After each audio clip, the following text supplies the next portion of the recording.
Dear students, आज 19 अगस्त है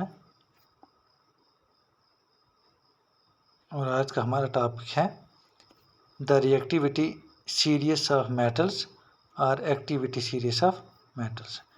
तो रिएक्टिविटी क्या हो गया? रिएक्टिविटी क्या हो गया कि मतलब कोई चीज़ कितनी रिएक्ट करती है, मतलब किसी चीज़ को कितना रिस्पॉन्ड करती है। मतलब कोई मेटल किसी दूसरी चीज़ के साथ किसी भी सब्सटेंस के साथ कैसे रिएक्ट होती है, मतलब उसके साथ रिएक्शन करती है तो वो जो है उसे क्या कहा जाता है, वो उस मेटल की क्या होगी, रिएक्टिविटी होगी। या किसी और भी जो भी चीज़ मतलब रिएक्ट करेगी वो उसकी रिएक्टिविटी होगी। सीरीज क्या होता है? कोई भी सिमिलर थिंग्स आर रिलेटेड, जो भी मतलब एक दूसरे से मिलती जुलती हों या एक दूसरे से रिलेट हों, मतलब उनसे एक दूसरे के साथ ताल्लुक़ हो, उनको एक रो में अरेंज करना, उसे क्या कहा जाता है, सीरीज। तो इसी तरह मेटल्स की रिएक्टिविटी, मतलब कुछ मेटल्स की रिएक्टिविटी ज़्यादा होती है और कुछ की कम होती है, और कुछ की मतलब ना ज़्यादा होती है और ना कम होती है। तो ये जो है इसी के बेस पे मेटल्स को क्या किया गया है, अरेंज किया गया है, और वो उसी को हम क्या बोलेंगे, ये रिएक्टिविटी सीरीज ऑफ मेटल्स, और इसी को हम एक्टिविटी सीरीज ऑफ मेटल्स भी कह सकते हैं। ठीक है। The arrangement of metals in a vertical column, arrange करना मेटल्स को किस में, वर्टिकल कॉलम में। कॉलम ये वर्टिकली, मतलब देखो ये है ना, ये पेज, ये जो नीचे वाली ये लाइन है, इसको वर्टिकल कहा जाता है। ठीक है। ये जो इधर जा रही है इसे हॉरिजॉन्टल। तो वर्टिकल लाइन में अरेंज करना किस चीज़ को, मेटल्स को, in the order of decreasing reactivities is called reactivity series of metals. उसे क्या कहा जाता है, रिएक्टिविटी सीरीज ऑफ मेटल्स। देखो क्या कह रहे हैं कि मेटल्स को अरेंज करना उनकी रिएक्टिविटी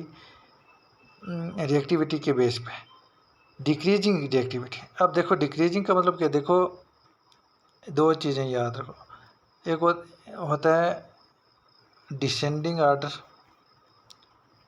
डिसेंडिंग और डिक्रीजिंग। देखो इसमें क्या है, मतलब अगर पहले कोई चीज़ 10 है ना, तो डिक्रीजिंग में कम होने में क्या, जो नेक्स्ट आएगी वो इससे कम होगी, 9 होगी, 8, 6, 5, 2, मतलब कम होती जाती है।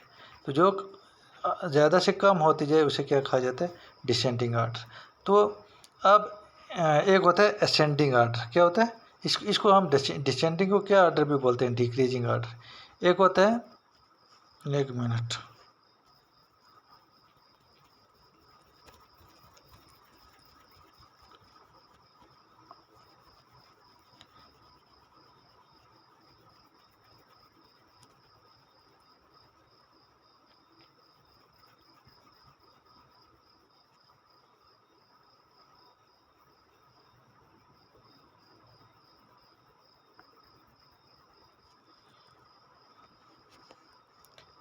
एक होता है असेंडिंग ऑर्डर। क्या होता है, असेंडिंग ऑर्डर। तो असेंडिंग ऑर्डर में क्या है कि मतलब अगर कोई हमारे पास 2 है, उसके बाद 4 है, मतलब बढ़ती हुई तादाद होगी। ठीक है। तो 6, 8, तो यहाँ पे मेटल्स को किसके बेस पे किया गया है, रिएक्टिविटी की डिक्रीजिंग मतलब जो पहले आएगा, जो हमने टॉप पे रखा है उसकी रिएक्टिविटी ज़्यादा होगी, और उससे नेक्स्ट वाले की, मतलब पोटेशियम की सबसे ज़्यादा, उसके बाद सोडियम की, मतलब सोडियम की पोटेशियम के मुकाबले में कम है, फिर कैल्शियम की उससे कम है, फिर मैग्नीशियम की कम है, फिर अल्मोनियम की। इस तरह मतलब जिसकी सबसे ज़्यादा है उसको ऊपर रखा गया, और जिसकी सबसे ज़्यादा है उसको टॉप पे रखा गया है, और जिसकी कम है उसको सबसे बॉटम पे रखा गया है। ठीक है। तो उसको किस पे रखा गया, बॉटम पे रखा गया। ठीक है। जैसे गोल्ड सबसे स्टेबल है, मतलब लेस रिएक्टिव है, इसको सबसे नीचे, और पोटेशियम सबसे ज़्यादा है तो इसको हमने टॉप पे रखा है। तो ये आ गया कि डिक्रीजिंग आर्डर के बेस पे। तो ये जो सीरीज बनती है इसे हम क्या बोलते हैं, रिएक्टिविटी सीरीज ऑफ मेटल्स और activity series of metals. In reactive series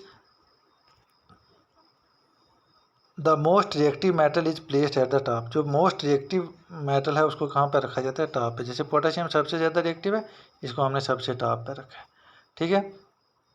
where as the least reactive, least क्या होता है, जो कम रिएक्टिव मेटल है, is placed at the bottom, उसको कहाँ पर रखा गया, बॉटम। बॉटम क्या होता है, नीचे रखा गया सब, ठीक है। अब एक चीज़ आपको जो देखो, कल अगर हमारी क्लासेस हुई इंशाअल्लाह तो हम करेंगे ट्राई, मतलब मैं कल आपको इलेक्ट्रॉनिक कॉन्फ़िगरेशन बेसिक सिखाऊंगा कि क्या होती है। फिर आपको ये कंफर्म हो जाएगा कि रिएक्टिव कौन है नॉन मतलब लेस रिएक्टिव कौन सी, कैसे मेटल कौन सी है, और मोर रिएक्टिव कौन सी है, कोई मोर क्यों है और कोई लेस क्यों है, ठीक है। ये हम नेक्स्ट वीडियो में भी डिस्कस करेंगे, ठीक है। तो ये दो चीज़ें कि एक कोई चीज़ ये क्या बोलते हैं मोर रिएक्टिव क्यों है, और कोई मेटल मोर क्यों है, मोर रिएक्टिव क्यों है, और कोई मेटल लीस्ट रिएक्टिव क्यों है, कम क्यों है और ज़्यादा रिएक्टिव क्यों है, ये हम कल की वीडियो में डिस्कस करेंगे। थोड़ी सी इलेक्ट्रॉनिक कॉन्फ़िगरेशन हम डिस्कस करेंगे, उसके बाद इसको, ठीक है, या एक दो वीडियोज़ के बाद भी इस टॉपिक को हम लेंगे, ठीक है। तो ये आगे रिएक्टिविटी सीरीज ऑफ मेटल्स, ये आपने ड्रा करनी है ऐसे। ये आ गया सबसे टॉप पे पोटेशियम, सोडियम, कैल्शियम, ऐसे नीचे। ये जो हाइड्रोजन से ऊपर हैं ये हाइड्रोजन से ज़्यादा रिएक्टिव हैं, और जो इसे नीचे हैं ये हाइड्रोजन से कम रिएक्टिव हैं, ठीक है। तो ये आपने अच्छे से ध्यान में रखनी है, ठीक है, इसको अच्छे से याद भी करना है। तो ये ऊपर से नीचे ये एरो लगा हुआ है, मतलब ऊपर से नीचे क्या हो रही है, घटती जा रही है, मतलब ऊपर से पहले की सबसे ज़्यादा है, उससे जो भी नेक्स्ट आने वाले एलिमेंट है उनकी रिएक्टिविटी कम होती जा रही है, ठीक है। तो अब आपको रिएक्टिविटी सीरीज